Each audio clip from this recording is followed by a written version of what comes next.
Pietų Lietuvoje ant sienos su Baltarusija yra kaimas pavadinimu Katra.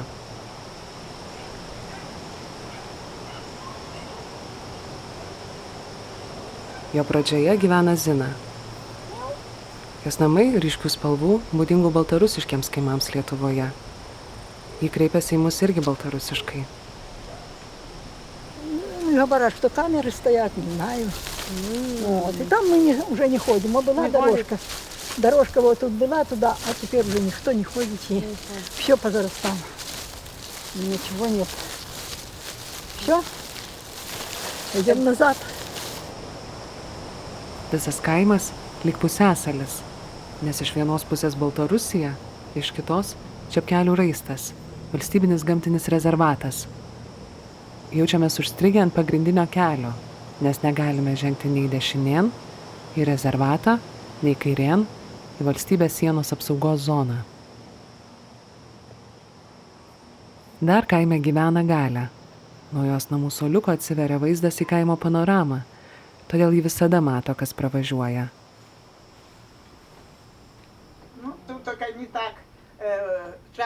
Jos namų vidus padengtas kilimais, o sienos nuotraukomis. Čia Galia jaunystėje. O čia jos vaikai ir anūkai.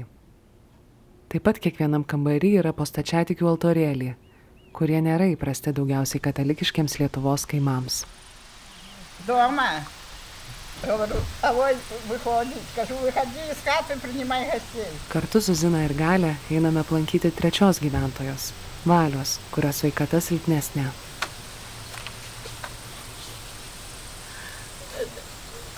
Ну вот 3 бабок дурных этих. Она все будет возить по больнице и все.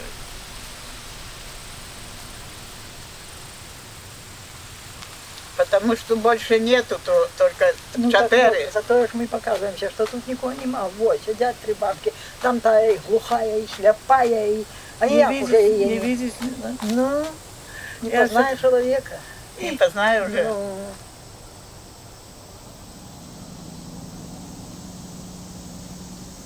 Anksčiau čia gyveno apie 130 žmonių, o dabar tik 4 našlės. Visos jos gimė ir užaugo kitoje sienos pusėje, kai tiek Baltarusija, tiek Lietuva buvo Sovietų sąjungos dalis. Jos persikėlė į Lietuvos teritoriją, kai vedė Katroje gyvenančius vyrus.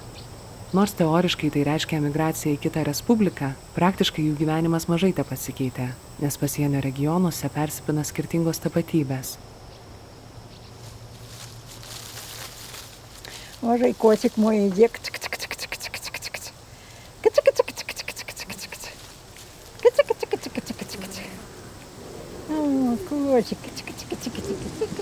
Pastaraisiais metais šis regionas yra vienas populiariausių nereguliarios migracijos kelių, todėl dabar kaimo gyventojos liudija, kaip kiti žmonės bando patekti į Lietuvą, tik jiems tai padaryti žymiai sunkiau.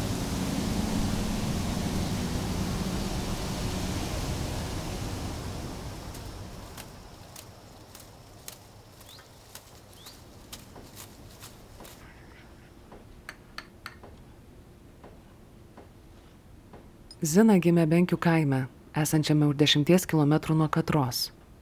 Būdama 18 šokiuose, ji susipažino su savo vyru. Не хотела замуж идти. Говорит, иди, пошла, еще в такой лес. Не вышла, ну и шли его. И там и Галя, и Валя тая, все тоже с Беларуси сюда поприходили. И еще сколько было, ну уже все поумирали. А кому полнее может быть? На ваше усмотрение. Galia gyveno už 3 km nuo Zinos, Motylių kaime. Jos antras vyras taip pat buvo iš Katros. Jis sako, kad jai nebuvo sunku persikelti čia. Потому что все тут люди говорили по-белорусски. Все мы знались, покуда я сюда пришла, мы все знались с этими людьми. Молодежь приходила на танцы туда к нам. И в клуб у Мотыли приходили, в Мотылях клуб был. Мы были на танцах. И молодежь приходила, на роверах приезжали, кто на мотоцикле. Ну, мужики подставили, красивые, самые поумирали. Это ковид перешел. Побрал всех, А теперь все дети тут жить одному человеку. Если к двойку пары, то хоть веселее жить, а это добро, что хоть еще эта Галя есть на белом свете. Zina turi 4 vaikus. Visi jie gyvena didesniuose Lietuvos miestuose. Kai reikia, jie atvažiuoja padėti jai ūkio darbuose. O Galios vaikai gyvena Baltarusijoje. И мои дети тоже. И они не вмели по-литовски. Як они пойдут на Литву? Тут никто не разговаривал по-литовски. Плохо, что не приедут. Очень даже плохо. Ну а что сделаешь? Падают. Blogiausia, kad nėra kam sukapoti malkų žiemai. Galios vaikai sako, kad dėl to pasiims ją į Baltarusiją, o ji to nenori. Ой, Корея вспомнила. Цибульки вам хотела положить. Ну то ничего страшного. О, не, будете отвозить до хаты. Kartu su Galia važiuojame ieškoti grybaujančios Zinos. Čia prastas ryšys, todėl net neįsivaizduojam, kur ji. Зина! Зина! Потихоньку можно подеть еще дальше. Кажется, дождь. А вон, ой, она наоборот на этой стороне. Ага. Видишь где? Оказалось, не хожу на эту. Надо, дождь, наверное, идет, надо ее в машину взять. Ну, конечно. Конечно, конечно. Вы нам вся обмокнет. Ой, она близко. Видишь, как хорошо. Я сказала, что она в грибах, глянь. 203 кило грибов при. Давайте в машину, сейчас мы вам откроем. Мне там еще метро надо дать. Поставьте это, и я пойду по метро. Разворачивайся. Хорошо, возьмем вас сейчас.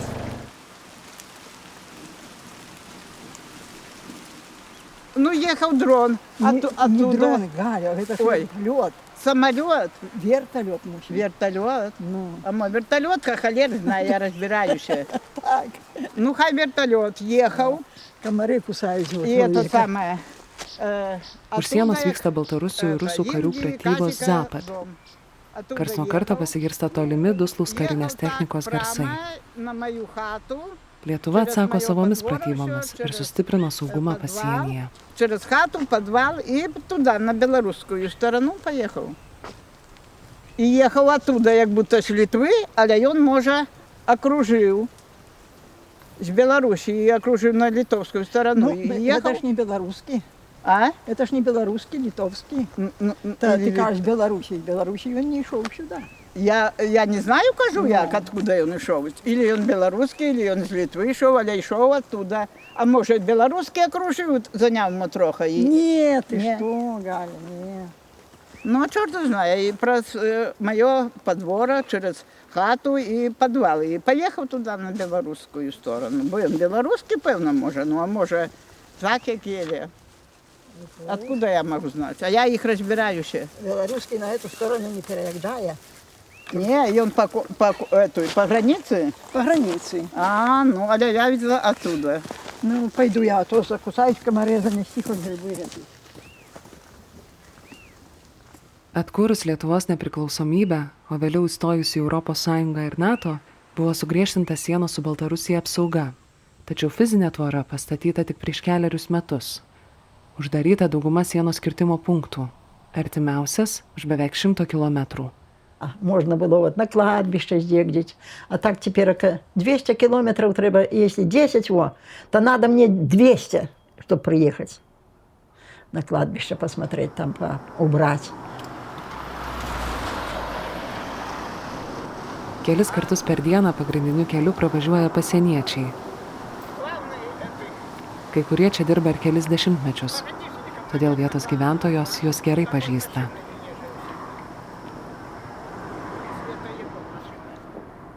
А сейчас границу сделали. Так все время они ездить. Вот сегодня еще не видела я. А так поехали туда и назад зараз. Поехали и ночью, и днем. Они работают, и работать, хоть тут никого и нету, никто тут не проходит. Zapad pratybų metu pasieniečiai patruliuoja kartu su kariais ir patikros daug griežtesnės. Tačiau ir kitu metu pasieniečiai mus tikrina kelis kartus per dieną, nors kaskart iš anksto pranešame, kada atvyksime ir kaip žurnalistai galime dirbti pasienio ruože. Atvykus jie nuodugniai išklausinėja, ką čia veikiame, su kuo bendraujame, kur dar važiuosime. Kartą jie mus visą kelionę sekė su džipu iš paskos.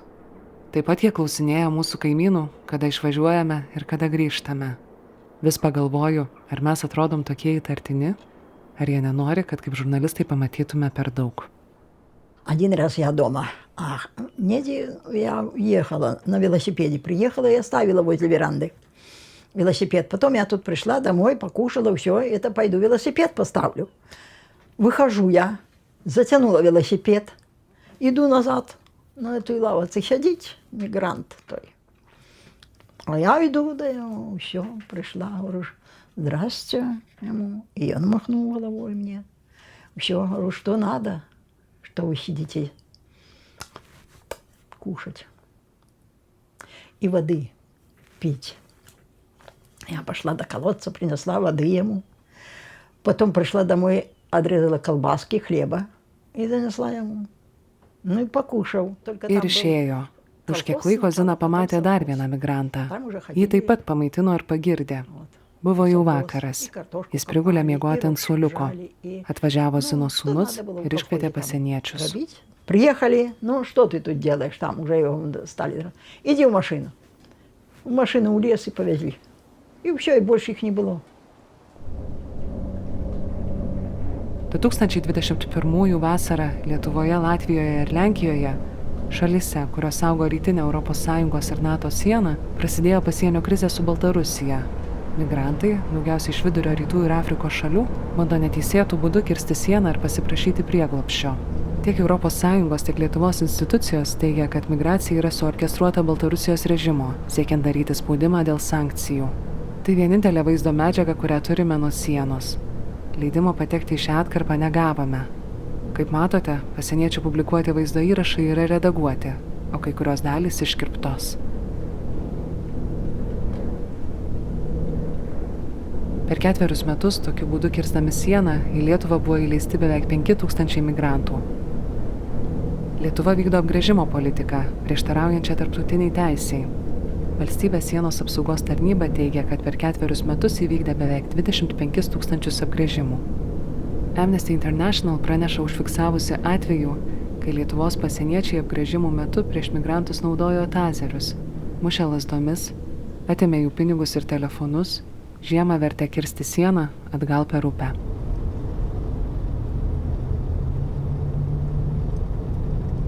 Tik grįžę iš pasienio, gauname Mantauto iš sienos grupės balso žinutę. Jie teikia humanitarinę pagalbą migrantams. Sužinome, kad už 20 km nuo Katros, Marcinkonių kaime, blaškosi keli iraniečiai migrantai, atsiskyrę nuo didesnės grupės. Jie išsekė ir nebegali paeiti, todėl sienos grupė iškvietė greitąją, kuri išvežė 2 migrantus į ligoninę. Bet tada kiti žmonės nenustojo mums rašyti, sakydami, kad yra dar kita lokacija, labai netoli tų 2 žmonių, kad yra kitoje lokacijoje 3 žmogus, kuris buvo paliktas vienas. Ir aš apie tą lokaciją pranešiau užkardai, kabelių užkardai, žinutę naktį ir vėliau gavau skambutį, nežinau, gal 3-4 nakties ryto jau. Iš kabelių užkardos, kur man pareigūnė pasakė, kad jie nuvažiavo patikrintos lokacijos ir nieko ten nerado. Ir netgi pasakė, kad mes patys turėtumėm tikrinti tokias lokacijas, o ne siuntinėties pareigūnams. Kitą dieną sienos grupė taip pat nuvyko apžiūrėti tos vietos, bet nieko nerado. Dar po kelių dienų išgirdome apie Marcinkonių apylinkėse rastą kūną. Policija įtarė, kad jis to paties iraniečio migranto. Su sienos grupės savanoriais važiuojame apžiūrėti tos vietos dar kartą. Bet ar panašiau šitas? Ne, dabar visai panašu, kad mes čia esam, tokia Lasangrė. Gal Lasangrė tiesiog.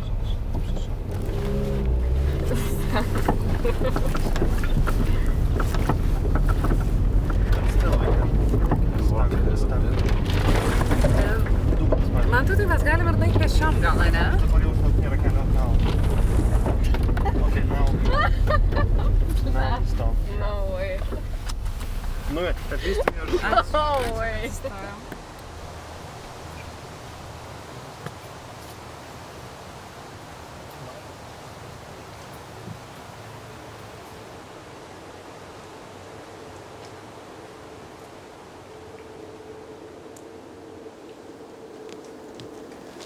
O tada vat, kažkur šito skynimo kitam gale jau toliau buvo tie kiti du, kuriuos greitoji rado.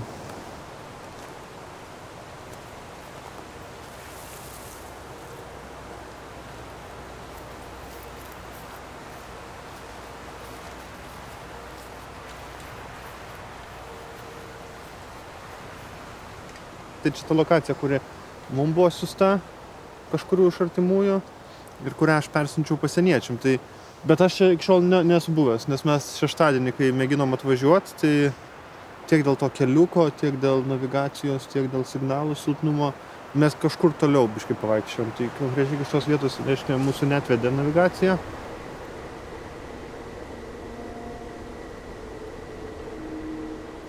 Tai aišku, retrospektyviai atrodo, juk mes turėjom mest visus pajėgumus sienos grupės ir, nežinau, 15 kartų skambint pasieniečiam, ragindami juos ieškoti dar kartą žmogaus, bet mes tuo metu galvom, kad to žmogaus miške nebėra.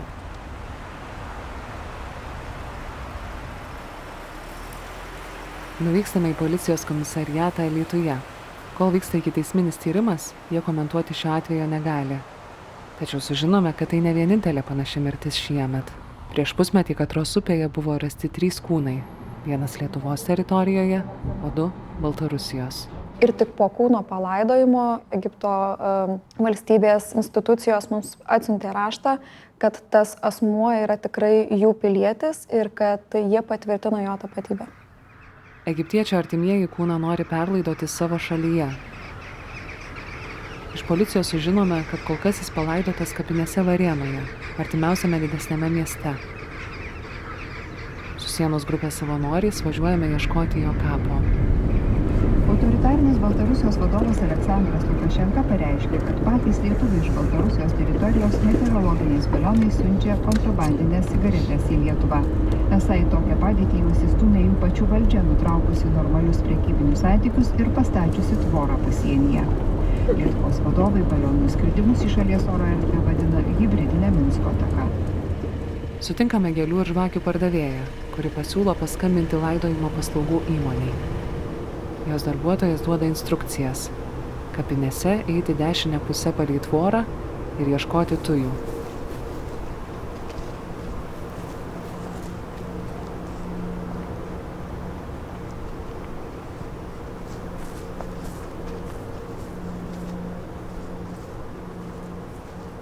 Trečiosiose aplankytose kapinėse randame kelių mėnesių senumo kapą be vardo ir pavardės.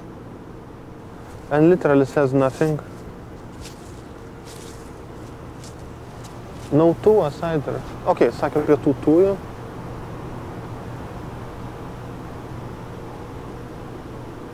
Tai dabar pagal lietuvišką tradiciją uždegėm žvakutę vėlinių išvakarėse ir palinkėsim amžinatilsį.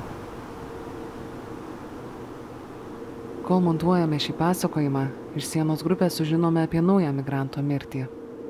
Lapkričio viduryje su savanoriais susisiekė migrantų grupė iš Afganistano ir Pakistano. Jie visi sunkiai sirgo ir prašė skubios medicinos pagalbos pasienyje. Nuvežus juos į ligoninę, vienas iš jų mirė. Я думаю, что так, может, что там тяжело что-то у них. А может, какая война? Я ничего не знаю. Вот, и они бегут оттуда. Может, им, да, очень тяжело там. И они, говорят, в Европу. А у нас, в теплую Европу. Коли у нас таких самых холод, як и там.